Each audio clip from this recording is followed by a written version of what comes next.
Hi friends, welcome to haunted hour. ఈరోజు ఒక సరికొత్త హారర్ స్టోరీతో మళ్ళీ మీ ముందుకు వచ్చాను. అంధకారపురం, ఒక చీకటి రహస్యం. ఈ స్టోరీ చాలా ఇంట్రెస్టింగ్గా ఉండబోతోంది. దయచేసి స్టోరీ ఎక్కడా స్కిప్ చేయకుండా లాస్ట్ వరకు వినండి. ఇక కథ మొదలు పెడితే, చీకటి కమ్మిన ఆ రాత్రి ఊరంతా నిశ్శబ్దంగా నిద్రపోతోంది. కానీ ఆ నిశ్శబ్దాన్ని ఛేదిస్తూ ఓ వింత శబ్దం, ఒక భయంకరమైన అరుపు. ఆ అరుపు ఆ గ్రామంలోని ప్రతి ఒక్కరి గుండెల్లో వణుకు పుట్టించింది. ఆ ఊరి పేరు అంధకారపురం. పేరులోనే ఏదో భయం దాగుంది. ఆ ఊరి చుట్టూ దట్టమైన అడవి. ఆ అడవిలో ఎన్నో రహస్యాలు, ఎన్నో భయానక కథలు. ఆ కథల్లో నిజమెంతో అబద్ధమెంతో ఎవరికీ తెలీదు. కానీ ఆ రాత్రి జరిగిన ఒక సంఘటన ఆ ఊరి చరిత్రలోనే మరచిపోలేని మచ్చ. రాము ఆ ఊరిలో ఉండే ఒక యువకుడు, ధైర్యవంతుడు, సాహసి. కానీ ఆ రాత్రి అతని ధైర్యం కూడా వణికిపోయింది. ఆ అరుపు విని ఏం జరిగిందో తెలుసుకోవాలని బయలుదేరాడు. చేతిలో ఒక లాంతరు, గుండెల్లో భయం. అడవిలోకి అడుగుపెట్టాడు రాము. చీకటిలో దారి కనిపించట్లేదు. లాంతరు వెలుగులో ఏదో నీడ కదులుతున్నట్లు అనిపించింది. గుండె వేగం పెరిగింది. చెమటలు పట్టడం మొదలయ్యాయి. ముందుకు వెళ్లే కొద్దీ ఆ అరుపు శబ్దం దగ్గరవుతోంది. ఒక పాడుబడిన ఇంటి దగ్గర ఆగాడు రాము. ఆ ఇల్లు చూడటానికి చాలా భయంకరంగా ఉంది. కిటికీలు పగిలిపోయి గోడలు శిథిలమై ఉన్నాయి. ఆ ఇంట్లో నుంచే ఆ అరుపు వస్తోంది. రాము చేతిలో లాంతరు పట్టుకొని పాడుబడిన ఇంటి లోపల అడుగుపెట్టిన క్షణం గదిలో వింత గాలి వీచింది. ఆ గాలిలో ఆవిరిలా తేలుతూ ఒక ఆకారం తన రూపాన్ని బయటపెట్టింది. ఆ దయ్యం శరీరం పొడవుగా, సన్నగా, నలుపు పొగలా కనిపించింది.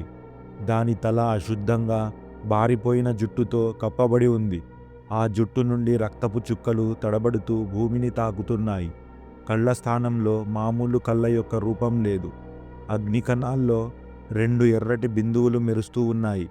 దాని నోరు విపరీతంగా నెమ్మదిగా తెరుచుకుంటూ లోపలికి చూస్తే ఎండిపోయిన పళ్లతో నిండిన ఒక నిర్జీవ ముఖం.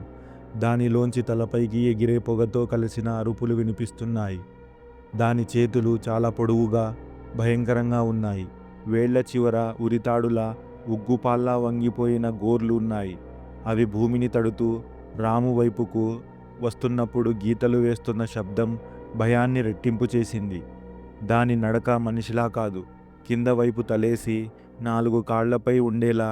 కానీ వాటి కదలిక మాత్రం మానవేతరంగా, విరూపంగా, నెమ్మదిగా ఉంది. కానీ తప్పించుకోలేనంత నిశ్శబ్ద భయంతో నడుస్తోంది. దాని దగ్గరికి రాగానే రాము గుండె గుబురుమంది. గాలిలో చలి తీవ్రంగా మారిపోయింది. దాని శ్వాస రాముని ముఖంపై తాకిన వెంటనే అతనికి ఊపిరి ఆగినట్టు అనిపించింది. ఆ ఆకారం రాము వైపు వస్తోంది. దాని కళ్ళు ఎర్రగా మెరుస్తున్నాయి. దాని ముఖం భయంకరంగా ఉంది. రాము భయంతో వెనక్కి వెళ్తున్నాడు. కానీ ఆ ఆకారం అతన్ని వదలట్లేదు. రాము పరిగెత్తడం మొదలుపెట్టాడు. ఆ ఆకారం అతన్ని వెంబడిస్తోంది. అడవిలో చెట్ల మధ్య నుంచి పరిగెడుతూ ఎక్కడో దారిలో వెళ్తున్నాడు. ఆ ఆకారం దగ్గరవుతోంది. రాము కింద పడిపోయాడు. ఆ ఆకారం అతని దగ్గరకు వచ్చింది. దాని భయంకరమైన కళ్ళు రాముని చూస్తున్నాయి. ఆ క్షణంలో రాముకి తన చావు కళ్ళ ముందు కనిపించింది. ఆ తరువాత ఏం జరిగిందో ఎవరికీ తెలీదు. రాము మళ్ళీ కనిపించలేదు. రాము మాయమయ్యాక అంధకారపురంలో భయం రెట్టింపైంది. ఆ పాడుబడిన ఇంటి గురించి రకరకాలుగా కథలు వ్యాపించాయి. కొందరు అది దెయ్యాల నివాసమని, మరికొందరు అది మంత్రగత్తె స్థావరమని చెప్పుకున్నారు. కానీ నిజం ఎవరికీ తెలీదు. రాము స్నేహితుడు శేఖర్ రాముని ఎలాగైనా వెతకాలని నిర్ణయించుకున్నాడు. రాము అదృశ్యం వెనుక ఏదో రహస్యం దాగుందని అతనికి తెలుసు.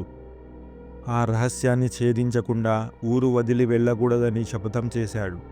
శేఖర్ ఆ ఊరి చరిత్ర గురించి తెలుసుకోవడానికి పాత పుస్తకాలు, పటాలు చదవడం మొదలుపెట్టాడు. ఆ పాడుబడిన ఇంటి గురించి, ఆ అడవి గురించి ఎన్నో వింత విషయాలు తెలిసాయి. ఆ అడవిలో ఒకప్పుడు ఒక ప్రాచీన దేవాలయం ఉండేదని, ఆ దేవాలయంలో ఒక శక్తివంతమైన రత్నం ఉండేదని తెలిసింది. ఆ రత్నం కోసం ఎందరో ప్రాణాలు కోల్పోయారని కూడా తెలిసింది. ఆ రత్నానికి ఒక శాపం ఉందని, దాన్ని ఎవరైనా సొంతం చేసుకుంటారో వారికి మరణం తప్పదని రాసి ఉంది. ఆ రత్నాన్ని కాపాడటానికి ఒక భయంకరమైన శక్తి ఆ అడవిలో తిరుగుతోందని కూడా తెలిసింది. ఆ శక్తియే రాముని తీసుకుపోయిందని శేఖర్ అనుమానించాడు. శేఖర్ ఆ పాత పటాల సహాయంతో ఆ అడవిలో ఒక రహస్య మార్గాన్ని కనుగొన్నాడు. ఆ మార్గం పాడుబడిన ఇంటికి దారితీస్తుంది. ఆ మార్గంలో వెళ్తుంటే వింత శబ్దాలు, భయంకరమైన నీడలు కనిపించాయి. కానీ శేఖర్ భయపడలేదు. పాడుబడిన ఇంటి లోపల ఒక రహస్య గదిని కనుగొన్నాడు శేఖర్. ఆ గదిలో పాతకాలపు వస్తువులు, మంత్రాల పుస్తకాలు, వింతైన బొమ్మలు ఉన్నాయి. ఆ గదిలో ఒక పెట్టె కూడా ఉంది. ఆ పెట్టెలో ఒక రత్నం. శేఖర్ పెట్టె తెరిచాడు. రత్నం ప్రకాశవంతంగా మెరిసింది. ఆ మెరుపుతో పాటు ఒక భయంకరమైన అరుపు వినిపించింది. ఆ అరుపుతో ఆ గదిలో చీకటి కమ్ముకుంది. ఆ చీకటిలో ఒక భయంకరమైన ఆకారం, రాముని తీసుకుపోయిన ఆ ఆకారం శేఖర్ దగ్గరకు వస్తోంది. దాని కళ్ళు ఎర్రగా మెరుస్తున్నాయి. శేఖర్ రత్నాన్ని గట్టిగా పట్టుకుని వెనక్కి వెళ్తున్నాడు. ఆ ఆకారం అతన్ని వెంబడిస్తోంది. శేఖర్ పరిగెత్తడం మొదలుపెట్టాడు. ఆ రత్నం వల్ల ఆ ఆకారం మరింత శక్తివంతమైంది. ఆ అడవిలో చెట్ల మధ్య నుంచి పరిగెడుతూ తప్పించుకోవడానికి ప్రయత్నిస్తున్నాడు. శేఖర్ కింద పడిపోయాడు. ఆ ఆకారం అతని దగ్గరకు వచ్చింది. దాని భయంకరమైన కళ్ళు శేఖర్ని చూస్తున్నాయి. ఆ రత్నం మరింత ప్రకాశవంతంగా మెరుస్తోంది. ఆ మెరుపులో ఆ ఆకారం రూపాంతరం చెందుతోంది. ఆ తరువాత ఏం జరిగిందో ఎవరికీ తెలీదు. ఆ రత్నం, ఆ ఆకారం, ఆ రహస్య గది అంధకారపురంలో ఒక భయంకరమైన రహస్యంగా మిగిలిపోయాయి. ఆ రహస్యాన్ని ఛేదించడానికి ప్రయత్నించిన వాళ్ళందరూ మాయమయ్యారు. శేఖర్ అదృశ్యమయ్యాక అంధకారపురంలో భయం పరాకాష్ఠకు చేరుకుంది. ఊరంతా వణికిపోతోంది. ఎవరూ ఆ పాడుబడిన ఇంటి దగ్గరికి వెళ్ళడానికి సాహసించలేదు. కానీ రాము, శేఖర్ల గురించి తెలిసిన ఒక వృద్ధుడు, గురుమూర్తి, ఆ రహస్యాన్ని ఛేదించాలని నిర్ణయించుకున్నాడు.